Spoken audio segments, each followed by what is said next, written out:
좋은 곳에 살게 하라, 좋은 곳에 살게 하라는 제목으로 말씀을 나누도록 하겠습니다. 오늘 우리가 묵상하게 될 본문의 말씀은 창세기 47장 6절의 말씀입니다. 애굽 땅이 네 앞에 있으니 땅의 좋은 곳에 네 아버지와 네 형들이 거주하게 하되 그들이 고센 땅에 거주하고 그들 중에 능력 있는 자가 있거든 그들로 내 가축을 관리하게 하라. 아멘. 아주 감동적인 장면이고 말씀입니다. 야곱과 야곱의 식구들이 애굽에 온 것을 알고 바로 왕이 요셉에게 지시하는 말씀입니다. 그들로 좋은 땅에 살도록 조치하라는 말씀입니다. 오늘로 말하면 이민자들에게 그와 같은 혜택이 주어진다라는 것은 대단히 놀라운 일입니다. 그뿐만 아닙니다. 바로의 가축까지 관리해 달라고 부탁합니다. 일거리까지 보장받게 된 것입니다. 물론 바로 왕의 인품과 리더십이 좋아서 이민자들에게 너그럽고 후하게 해준 것이 아닙니다. 요셉 때문입니다. 요셉의 존재가치, 요셉의 영향력 때문이었습니다. 바로 왕은 똑똑합니다.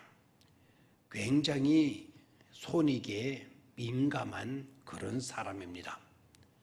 그러함에도 완전히 어려움에 빠져 부도난 이민자들에게 후한 것은 바로 요셉 때문이었던 것입니다. 바로는 복덩어리 요셉이 자기와 함께하는 한 어떤 것도 아깝지 않았던 것입니다. 그런 요셉으로 인하여 그의 아버지 야곱과 온 식구가 큰 복을 받은 것처럼 예수님으로 인하여 우리가 복과 은혜를 받는 것과 비슷합니다. 물론 우리와는 비교도 될 수는 없지만 말입니다. 미국 하버드 대학에서 40년간을 가르쳐온 세계적인 석학 이모당은 자신의 문고집에서 이렇게 고백을 합니다. 예수님 없이 보낸 40년은 나에게 있어서 완전히 고아와 같은 삶이었다. 그러나 예수님을 만나고 난 후 비로소 하나님의 자녀로서 평안함이 무엇인지를 깨닫게 되었다. 라고 한 것처럼 말입니다. 세계적인 석학으로 많은 분에게 존경을 받아오던 그의 입에서 나온 말이 지금까지의 자신의 삶은 고아와 같았다니 의아하게 느껴지기도 합니다. 그와 같은 지성인이 예수를 믿었고 그러고 나서야 비로소 평안을 얻었다고 하니 그 글을 읽는 이들이 충격을 받게 된 것은 당연했으리라고 봅니다. 그러나 그의 말은 거짓이 아닌 진실이었고 사실이 그러했습니다. 진정한 평안과 행복은 수많은 지식에 있는 것도 아니고 하버드 대학의 교수직에 있는 것도 아니었고 소유나 권세에 들어있는 것도 아니었습니다. 주님을 만나는 데에 있었습니다. 지식이나 소유가 필요 없다라는 것이 아니라 그런 것들이 중요한 것이긴 해도 주님으로 말미암지 않고는 진정한 평안과 자유를 소유할 수 없다는 것입니다. 바로는 처음 만난 요셉의 가족들에게 좋은 곳에 거하라고 하면서 고센 땅을 주었습니다. 그냥 그렇게 지나칠 수 없습니다. 고센 땅이 어떤 땅인지를 좀 짚어보고 지나가야 할 것 같습니다. 고센은 세계 3대 곡창지대 가운데 속한 땅이었습니다. 그러니까 비옥하기란 말할 수조차도 없을 만큼 좋았던 것입니다. 그런 사실을 그 나라 바로왕이 모를 리가 있겠습니까? 그러함에도 바로왕은 그런 비옥한 땅을 선뜻 내어놓으며 말합니다. 애굽 땅이 네 앞에 있으니 그들로 좋은 곳에 거하게 하라 라고 말입니다. 하고 보면 야곱과 그의 가족들은 엄청난 특혜 가운데 특혜를 받게 된 것입니다. 또한 고센 땅은 아름다운 만남이 이루어지는 곳입니다. 먼저 부자지간에 상봉이 이루어진 곳입니다. 우리는 분단 국가에 살고 있기 때문에 이따금씩 이산 가족이 서로 상봉하는 모습을 보아왔습니다. 그래서 야곱과 요셉, 아버지와 아들의 상봉 장면도 쉽게 그려볼 수 있을 줄 압니다.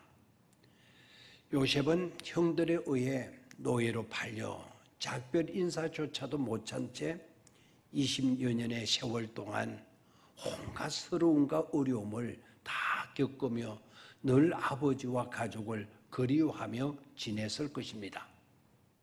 야곱도 마찬가지입니다. 죽은 아들로만 알았던 그 요셉을 오늘 이렇게 만나게 되어지니 만나보자마자 얼싸안고 이렇게 말을 하게 되죠. 이제 죽어도 좋다. 이제 죽어도 여한이 없다. 이제는 한도 없고 아쉬움도 없다라고 하는 말을 토로해 놓습니다. 그만큼 행복하고 감격스럽다는 것입니다. 또한 모든 형제와의 상봉이 이루어진 곳이기도 합니다. 지난날처럼 또다시 시기하고 미워하던 그런 상봉이 아니라 이제는 그러한 잘못된 모든 것들을 회개하고 그리고 용서와 사랑으로 새로운 형제로 만나고 있는 것입니다. 그러니까 고센은 죽은 줄로 알았던 아들을 만나는 감격의 장소요, 회개와 용서와 사랑으로 어우러진 화기애애한 재회의 기쁨이 충만한 그런 장소이었음을 알 수 있습니다. 이런 곳이 좋은 곳입니다. 아버지와 아들이 형제와 형제가 떳떳하게 만날 수 있는 곳이 좋은 곳입니다. 용서와 사랑이 있는 그런 곳이 좋은 곳입니다. 또한 고센은 영적 보호소, 인큐베이터와 같은 그런 장소입니다. 애굽 사람들은 짐승의 냄새가 나는 유목민들을 아주 싫어했습니다. 그런데도 요셉의 형제들은 바로 왕에게 자신들이 유목민임을 떳떳하게 밝힙니다. 사실 그게 쉽지 않은 일입니다.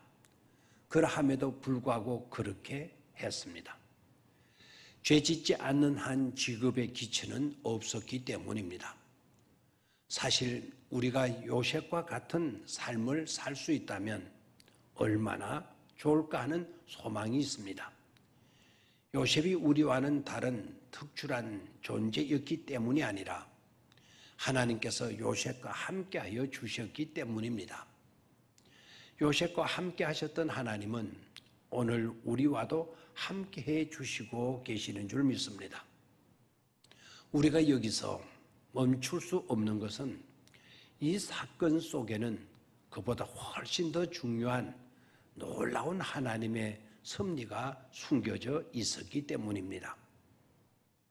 하나님은 원대한 계획을 가지고 계셨습니다. 야곱의 가족들을 통하여 장차 이스라엘 민족, 이스라엘 국가를 이루어서 하나님의 구원 역사를 펼쳐가려고 하신 것입니다. 그 일을 위해 지금 필요한 것이 있었습니다. 그것이 바로 영적 보호소, 인큐베이터였던 것입니다. 아브라함의 후손이 아직은 70인밖에 되지를 않았습니다. 민족과 국가가 되기엔 갓 태어난 어린 아이 정도에 지나지 않았습니다. 그래서 보호해 줄 수 있는 안전한 곳이 필요했던 것이죠. 그래야 외부의 침입이나 세속이라고 하는 세균의 전염을 막을 수 있기 때문입니다. 그러한 것이 필요한 모든 조건들이 충족되어질 수 있는 곳, 바로 그런 곳이 좋은 곳입니다. 그런 곳이 오늘날 바로 교회인 줄 믿습니다. 교회는 전능하신 하나님의 도우심이 있습니다. 그래서 음부의 권세를 막아낼 수가 있습니다. 세속에 물들지 않고 성장해 가려면 전능하신 하나님의 보호하심이 있는 교회를 떠나서는 불가능합니다.